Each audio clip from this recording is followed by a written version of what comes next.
Ավագ դպրոցի ավարտական դասարանում սովորող Ումինան եւ Իրենը պատրաստվում են մասնակցել հունվար-փետրվարին նախատեսված միասնական քննություններին։ Երկուսն էլ միջազգային հարաբերություններ մասնագիտությունն են ընտրել։ Քննություն են հանձնելու հայոց լեզու եւ անգլերեն առարկաներից։ Դա շատ լավ հնարավորություն է, որովհետեւ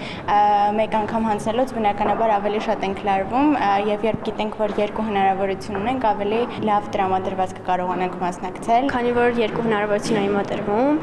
կարծում եմ, որ առաջինը ավելի շատ փորձառություն է, որովհետև բոլորս էլ լարված ենք։ Աղջիկներն առավելագույն միավորների ակնկալիք ունեն, եթե չստանան գնահատականները կփորձեն բարձրացնել ամռանը նախատեսված միասնական քննությունների արդյունքում։ Գնահատման եւ թեստավորման կենտրոնը սկսել է միասնական քննությունների առաջին փուլի հայտագրման գործընթացը։ Մասնակցել ցանկացողները դիմում հայտերը պետք է լրացնեն առցանց dimort.am կայքում մինչև դեկտեմբերի 25-ը ժամը 18-ը։ Բացի միասնական քննություններից ունենք նաև ներբովական քննություններ։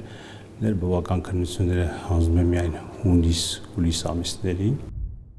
Dimort-ը կարող է հայտագրել առավելագույնը 2 առարկայի քննություն։ Կարող է նաև նշած առարկաները հետո փոփոխել, որքան կամենա։ Նույնիսկ վերջին պահին էլ կարող են փոփոխություն կատարել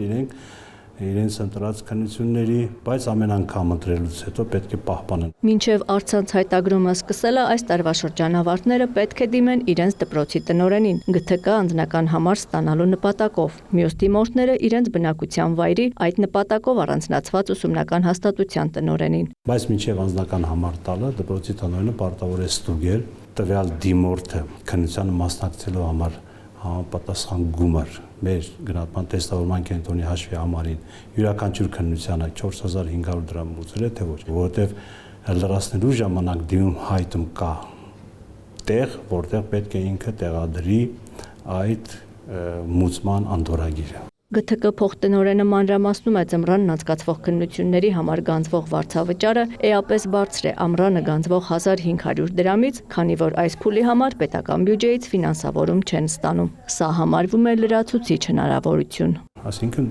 ամբողջը կազմակերպում ենք այդ 4500 դրամներով։ Այդտեղ մենք դպրոցների վարձակալություն մոտարապես 400-ից 500 հոգի մասնակցում են քննության կազմակերպման գործընթացին, ստուգման գործընթաց,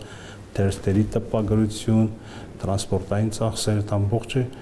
կատարում է գնահատման եւ թեստավորման կենտրոնը այդ մուծված փողերով։ Քննություններն անցկացվելու են հունվարի 15-ից փետրվարի 15-ը, շաբաթ եւ կիրակի։ Հստակ օրերը կորոշվեն դիմում հայտերն ամփոփելուց հետո։ Միասնական քննությունների գնահատականները պահպանվում են 2 տարի։ Կրկնակի քննության մասնակցած դիմորդը բուհի ընդունելության ժամանակ մրցույթին մասնակցելու է առավելագույն միավորով։ Աննա Զախարյան, Դավիթ Մաչկալյան, լուրեր։